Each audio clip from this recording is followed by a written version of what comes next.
ಏಕಮೇವ ದ್ವಿತೀಯಂ. Sir, Guru Purnima ಅಂದರೆ ಏನು? ಗುರುಪೂರ್ಣಿಮೆಯ ವಿಶೇಷಗಳೇನು? ಗುರುಪೂರ್ಣಿಮೆ ಮತ್ತು ವ್ಯಾಸಪೂರ್ಣಿಮೆ ಎರಡೂ ಒಂದೇನಾ?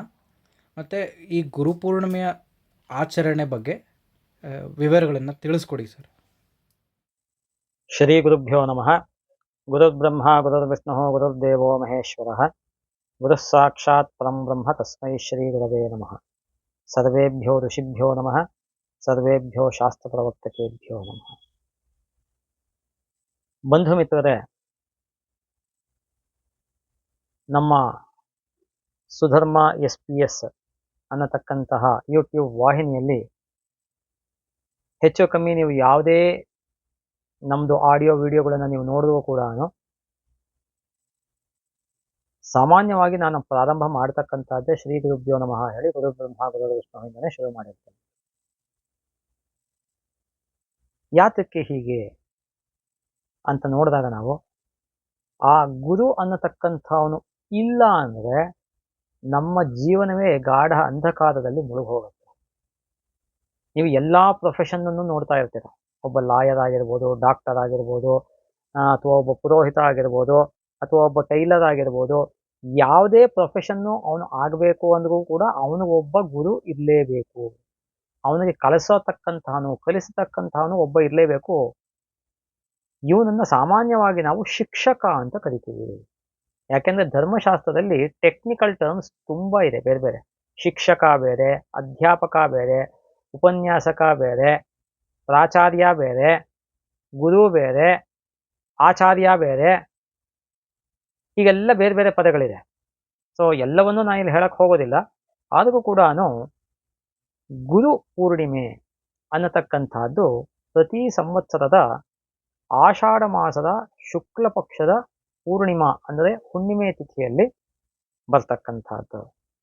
ಇದೇ ಗುರು ಪೂರ್ಣಿಮೆಯನ್ನೇ ನಾವು ವ್ಯಾಸ ಪೂರ್ಣಿಮೆ ಅಂತ ಕೂಡ ಕರೀತಕ್ಕಂಥದ್ದು. ಸೊ ಒಂದೇ ಮಾತಲ್ಲಿ ಹೇಳ್ಬಿಡ್ತೀನಿ, ವ್ಯಾಸ ಪೂರ್ಣಿಮೆ ಅಥವಾ ಗುರು ಪೂರ್ಣಿಮೆಗೆ ಏನು ಡಿಫರೆನ್ಸ್ ಇಲ್ಲ, ಎರಡೂ ಒಂದೇ. ಯಾಕೆ ಅಂದರೆ ವ್ಯಾಸೋಚ್ಚಿಷ್ಟಂ ಜಗತ್ ಸರ್ವಂ. ಏನೇನು ಇಡೀ ಜ್ಞಾನ ಭಂಡಾರ ಅಂತ ನಮಗೆ ಇದೆ ಅದೆಲ್ಲವೂ ವ್ಯಾಸದ ಹೇಳಿರ್ತಕ್ಕಂಥದ್ದೇನೆ.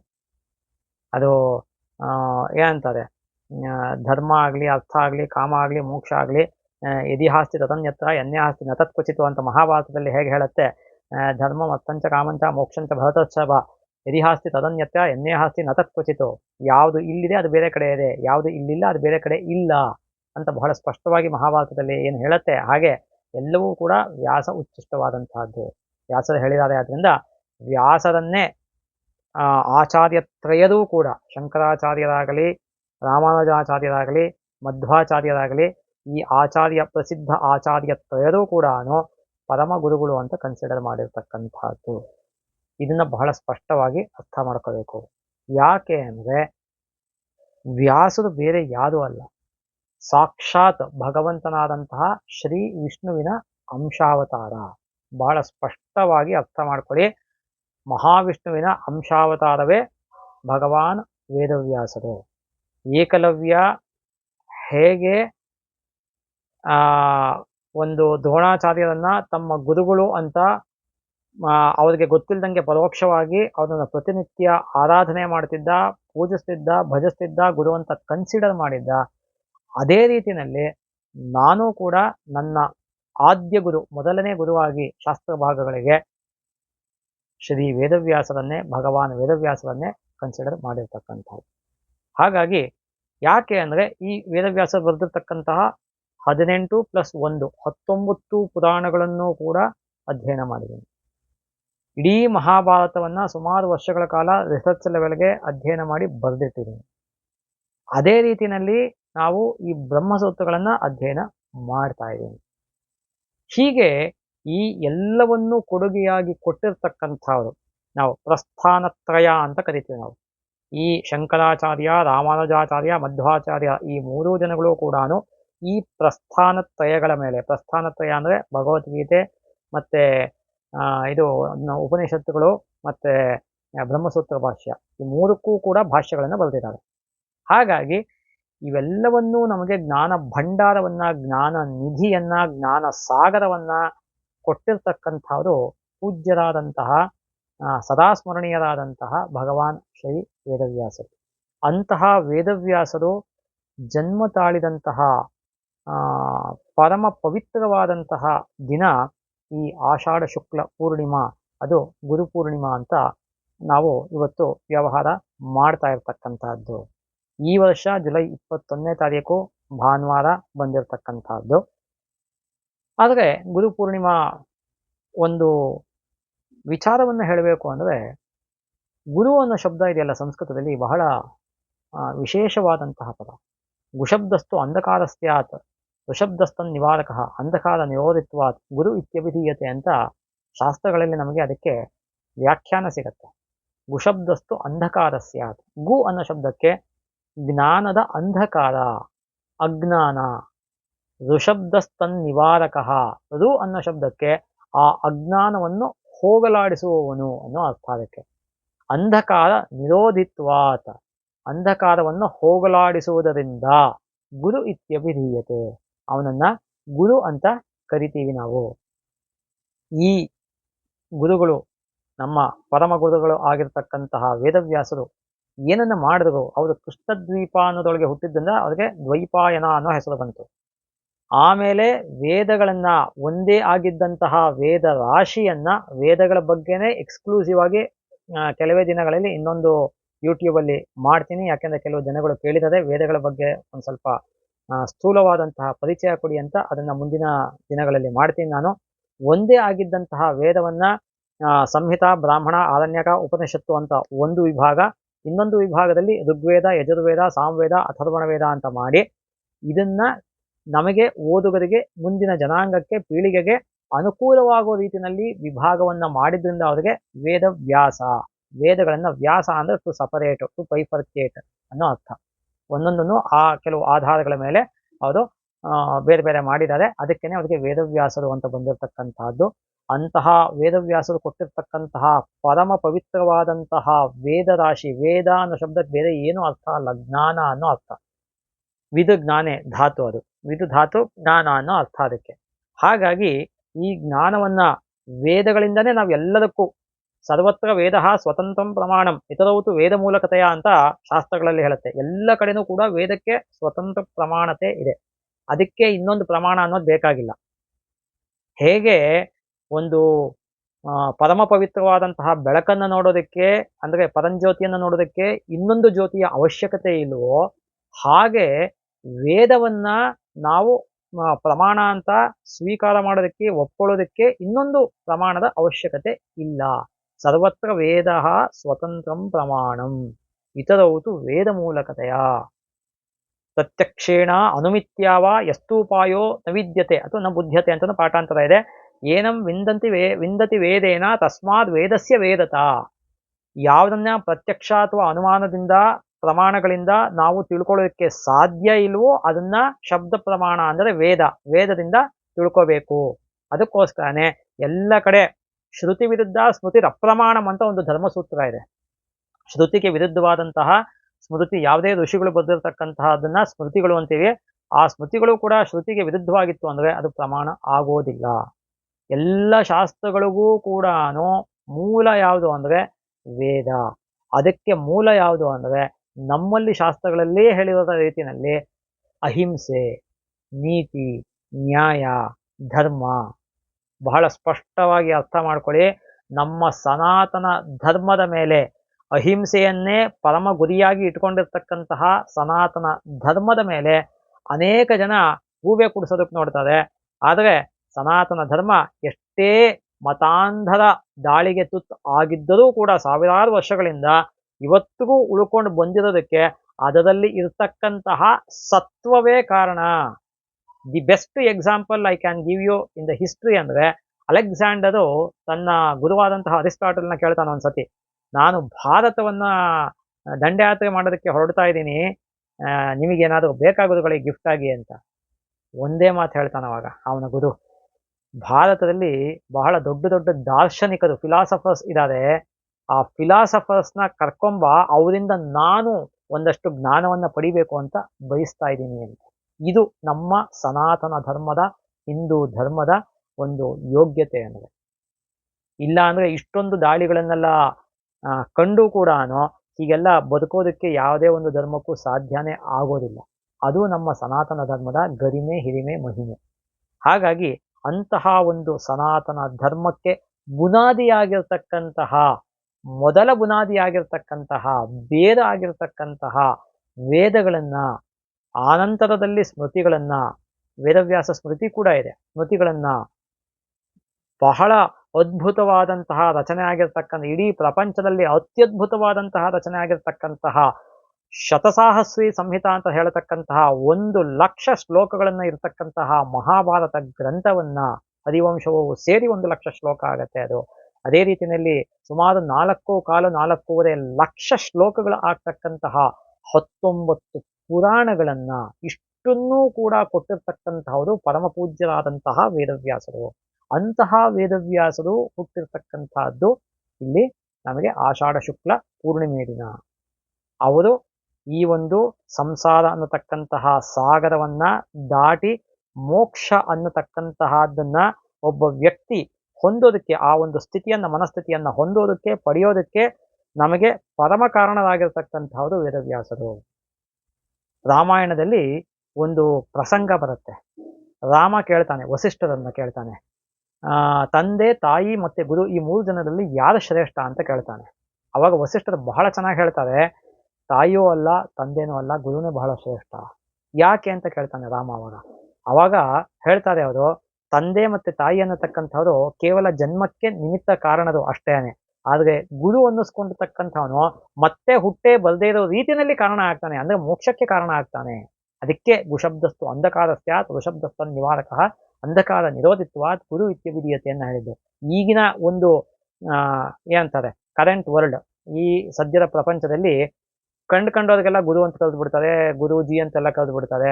ಇದು ಶಾಸ್ತ್ರದಲ್ಲಿ ಹೇಳೋ ಲೆಕ್ಕಾಚಾರದಲ್ಲಿ ಖಡಾಖಂಡಿತವಾಗಿ ತಪ್ಪು.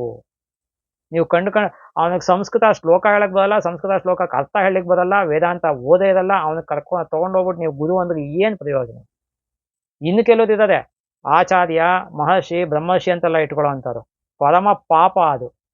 ಆಚಿನೋತಿ ಶಾಸ್ತ್ರಾರ್ಥಾನ್ ಆಚಾರ್ಯ ಸ್ಥಾಪಯತ್ಯಪಿ ಸ್ವಯಮಾಚರತೆ ಯಸ್ಮಾತ್ ತಸ್ಮಾತ್ ಆಚಾರ್ಯ ಉಚ್ಯತೆ. ಇದು ಆಚಾರ್ಯ ಶಬ್ದದ ವ್ಯುತ್ಪತ್ತಿ. ಅವ್ರು ಆಚಾರ್ಯ ಅಂತ ಯಾರು ಹಾಕೊಳ್ತಾರೆ ಅವ್ರು ಅಟ್ಲೀಸ್ಟ್ ಈ ಶ್ಲೋಕನ ಹೇಳಿ ನೋಡೋಣ. ಅಟ್ಲೀಸ್ಟ್ ಆಚಿನೋತಿ ಶಾಸ್ತ್ರಾರ್ಥಾನ್ ಆಚಾರ್ಯ ಸ್ಥಾಪಯತ್ಯಪಿ ಸ್ವಯಮಾಚರತೆ ಯಸ್ಮಾತ್ ತಸ್ಮಾತ್ ಆಚಾರ್ಯ ಉಚ್ಯತೆ. ಹೀಗೆ ಪ್ರವೃತ್ತಿರ್ವ ನಿವೃತ್ತಿರ್ವ ನಿತ್ಯೇನ ಕೃತಕೇನವ ಪುಂಸಾಂ ಏನೋ ಉಪದಿಶ್ಯೇತ ತಚ್ಛಾಸ್ತ್ರಂ ಅವಿಧೀಯತೆ. ಶಾಸ್ತ್ರ ಅಂದ್ರೆ ಏನು ಅನ್ನೋದನ್ನು ಕೂಡ ನಮ್ಮಲ್ಲಿ ಅದಕ್ಕೆ ಒಂದು ಟೆಕ್ನಿಕಲ್ ಆಗಿ ಡೆಫಿನೇಷನ್ ಕೊಡ್ತಾರೆ. ಇದೆಲ್ಲವನ್ನು ಅರ್ಥ ಮಾಡ್ಕೋಬೇಕು ನಾವು. ಸುಮ್ಮನೆ ಗುರು ಅಂತ ಕಂಡವ್ರಿಗೆಲ್ಲ ಗುರು ಅನ್ನೋದಲ್ಲ. ಗುರು ಅನ್ನೋದು ಬಹಳ, ಗುರು ಅನ್ನೋ ಶಬ್ದಕ್ಕೆ ಪರಮ ಪೂಜ್ಯ ಅನ್ನೋ ಅರ್ಥ ಇದೆ, ಹೆವಿ ಭಾರವಾದದ್ದು ಅನ್ನೋ ಅರ್ಥ ಇದೆ, ಗೌರವ ಸೂಚಕವಾದಂತಹ ಅರ್ಥ ಇದೆ.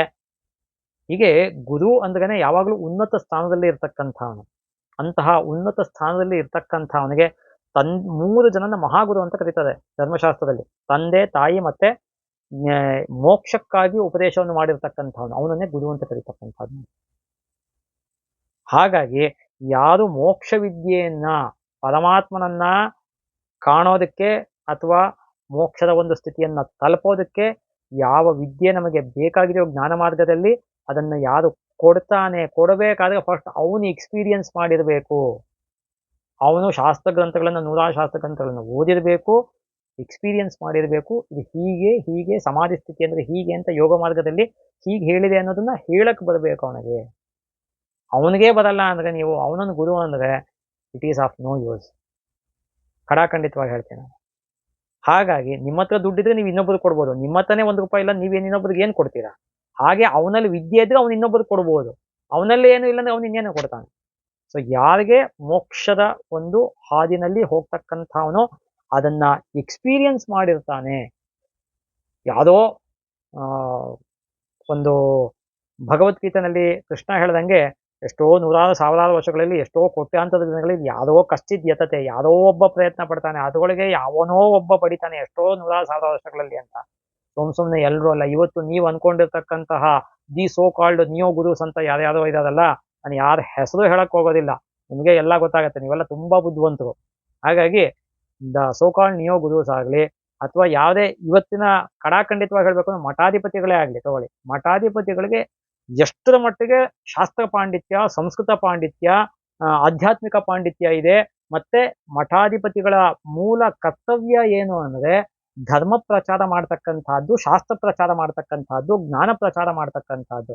ಇದನ್ನ ಯಾರ್ಯಾರು ಮಾಡ್ತಿದ್ದಾರೆ ಅಂತ ದಯವಿಟ್ಟು ನಮಗೂ ಸ್ವಲ್ಪ ಹೇಳಿ. ರಾಜಕೀಯ ಮಾಡೋದನ್ನ ಬಿಡಬೇಕು ಫಸ್ಟು.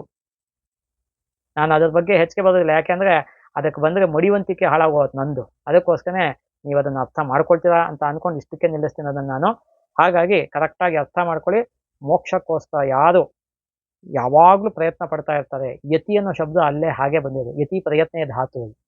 ಯಾರು ನಿತ್ಯ ನಿರಂತರವಾಗಿ ಭಗವಂತನಲ್ಲೇನೆ ಒಂದು ಸಾಕ್ಷಾತ್ಕಾರಕ್ಕೆ ಪ್ರಯತ್ನ ಪಡ್ತಿರ್ತಾನೆ ಅವನನ್ನ ಯತಿ ಅಂತ ಕರೀತಕ್ಕಂಥದ್ದು. ಪರಿವ್ರಾಜಕ ಅಂದ್ರೂ ಅಷ್ಟೇ, ಸರ್ವಂ ಪರಿತ್ಯಜ್ಯ ವ್ರಜತಿ ಇತ್ಯರ್ಥಃ. ಎಲ್ಲವನ್ನೂ ತ್ಯಾಗ ಮಾಡಿ ತನ್ನ ಏಳಿಗೆಗೆ ಜನಗಳ ಏಳಿಗೆಗೋಸ್ಕರ ಮೋಕ್ಷದ ಜ್ಞಾನವನ್ನ ಪಡೆದು ಯಾರಿಗೆ ಯೋಗ್ಯತೆ ಇರುತ್ತೆ, ಅಪಾತ್ರರಿಗೆ ಕೊಡಬಾರ್ದು ಅಂತ ಶಾಸ್ತ್ರ ಹೇಳುತ್ತೆ ವಿದ್ಯೆಯನ್ನ. ಯಾರಿಗೆ ಅದಕ್ಕೇನೆ ಹಳೆ ಕಾಲದಲ್ಲಿ, ನಮ್ಮ ಕಾಲದಲ್ಲೆಲ್ಲ ಪರೀಕ್ಷೆ ಮಾಡಿ ತಗೊಳ್ತಾ ಇದ್ದಿದ್ದು ಪಾಠಶಾಲೆಗಳಲ್ಲಿ. ನಾನು ಪಾಠಶಾಲೆಗಳು ಓದಿದವನು. ಪರೀಕ್ಷೆ ಮಾಡಿ ಪಾಠಶಾಲೆಗೆ ಸೇರಿಸ್ಕೊಳ್ಳೋದು ಎಂಟ್ರಿ. ಇವಾಗ ಹಾಗಲ್ಲ, ಎಂಟ್ರಿ ಕೊಟ್ಬಿಟ್ಟು ಆಮೇಲೆ ಪರೀಕ್ಷೆ ಮಾಡ್ತಾರೆ. ನಮ್ದೊಳಗೆ ಆ ಥರ ಅಲ್ಲ. ಹಾಗಾಗಿ ಇದೆಲ್ಲವನ್ನೂ ತಿಳ್ಕೋಬೇಕಾಗತ್ತೆ. ಗುರು ಅನ್ನೋ ಶಬ್ದಕ್ಕೆ ಇಷ್ಟೆಲ್ಲ ವ್ಯಾಪಕವಾದಂತಹ ಅರ್ಥ ಇದೆ. ಹಾಗಾಗಿ ಇಂತಹ ಗುರು ಪೂರ್ಣಿಮೆಯನ್ನ ಹೇಗೆ ಆಚರಣೆ ಮಾಡಬೇಕು ಅಂತ ಕೇಳಿದ್ದಾರೆ. ಹೇಗೆ ಆಚರಣೆ ಮಾಡಬೇಕು ಅಂದ್ರೆ, ನೀವು ಯಾರನ್ನ ಗುರುಗಳು ಅಂತ ಕನ್ಸಿಡರ್ ಮಾಡಿರ್ತೀರಾ, ಕನ್ಸಿಡರ್ ಮಾಡೋದಕ್ಕೆ ಮುಂಚೆ ಒಂದೇ ಮಾತು ಹೇಳ್ತೀನಿ, ಕರೆಕ್ಟಾಗಿ ಅರ್ಥ ಮಾಡ್ಕೊಳ್ಳಿ.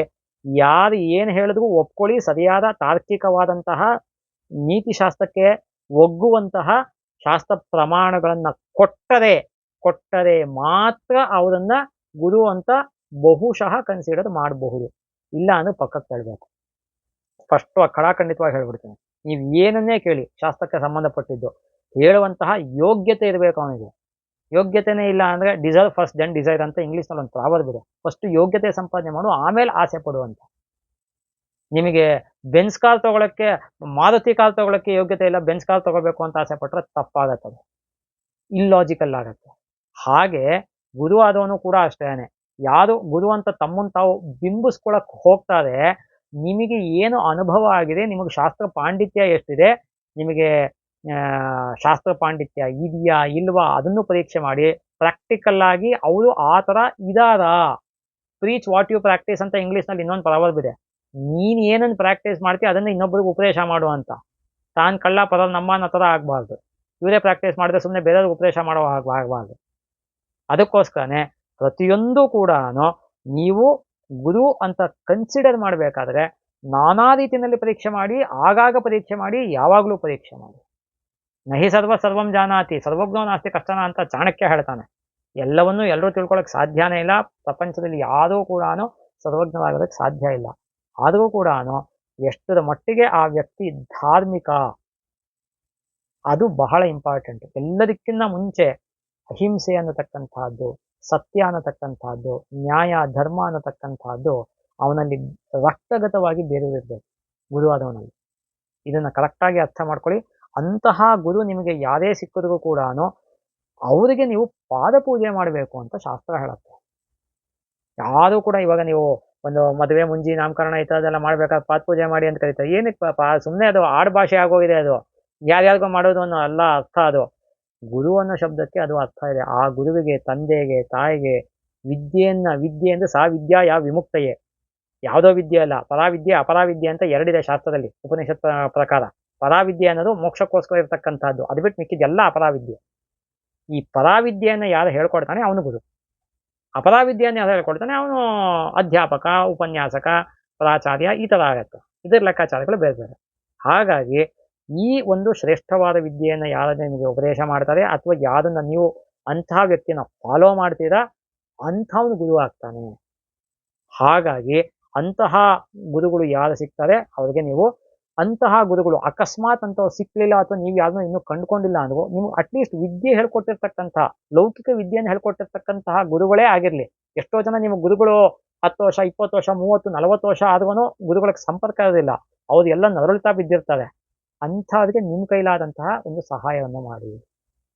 ಗುರುವಿನ ಋಣ ತೀರಿಸ್ಕೋಬೇಕು ಅಂದ್ರೆ ಗುರುವಿನ ಗುಲಾಮನ ಆಗುವ ತನಕ ದೊರೆಯದಣ್ಣ ಮುಕುತಿ ಅಂತ ದಾಸರ ಪದ ಹೇಳಿರ್ತಕ್ಕಂಥದ್ದನ್ನು ಕೂಡ ಅದೇನೆ. ದಾಸರಂದರೆ ಪುರಂದರ ದಾಸರಯ್ಯ ಅಂತ ನಾವು ಕನ್ನಡದಲ್ಲಿ ಹೇಳ್ತೀವಲ್ಲ, ಹಾಗೆ ಈ ಪುರಂದರ ದಾಸರು ಲಕ್ಷಾಂತರ ದಾಸರ ಪದಗಳನ್ನು ಹಾಡಿದ್ದಾರೆ ಅದರೊಳಗೆ. ಅದರಿಂದ ಆ ಗುರು ಅನ್ನೋದಕ್ಕೆ ಅಷ್ಟು ಬೆಲೆ ಇದೆ. ಅಂತಹ ನೀವು ಯಾರನ್ನ ವಿದ್ಯೆ ಲೌಕಿಕ ಆಗ್ಲಿ ಅಲೌಕಿಕ ವಿದ್ಯೆ ಆಗ್ಲಿ ಹೇಳ್ಕೊಟ್ಟಿರ್ತಾರೆ, ಅವರಿಗೆ ನೀವು ಆದಷ್ಟು ಕೂಡ ಈ ಒಂದು ನಿಮ್ಮ ಕೈಲಿ ಏನಾಗುತ್ತೆ ಅದನ್ನ ಸಹಾಯ ಹೆಲ್ಪನ್ನು ಮಾಡಿ ಅವರ ಒಂದು ಒಳ್ಳೆಯದಕ್ಕೆ ನೀವು ಸಹಕರಿಸಬೇಕು ಅಂತ ಹೇಳ್ತಾ ಇಷ್ಟನ್ನು ಮಾಡಿ, ಇದರ ಮೇಲೆ ನಿಮ್ಗೆ ಏನಾದರೂ ಪ್ರಶ್ನೆ ಸಂಶಯ ಇತ್ತು ಅಂದ್ರೆ ನಮ್ಮನ್ನ ಈ ಒಂದು ವಾಟ್ಸಪ್ ನಂಬರ್ ಏನು ಕಾಣ್ತಿದೆ ಅಲ್ಲಿಗೆ ನೀವು ಸಂಪರ್ಕ ಮಾಡ್ಬೋದು, ಅಥವಾ ಅಲ್ಲೇ ಕಮೆಂಟ್ ಮಾಡ್ಬೋದು. ಸರ್ವೇ ಸುಜನಾ ಸುಖಿನೋ ಭವಂತು, ಸಮಸ್ತ ಸನ್ಮಂಗಳಾನಿ ಭವಂತು.